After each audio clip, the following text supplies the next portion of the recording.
Yes, this is Diesel's bark. This is our frog.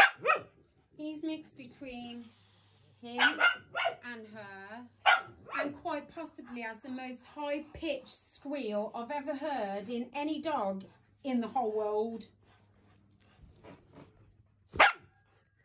What? You're a frog, aren't you?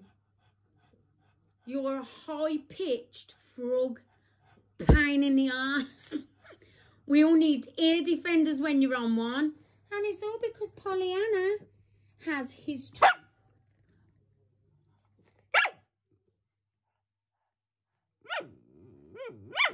What?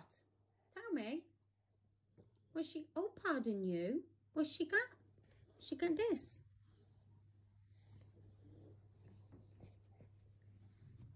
Nope. Nope, she's not letting you have it. God blimey.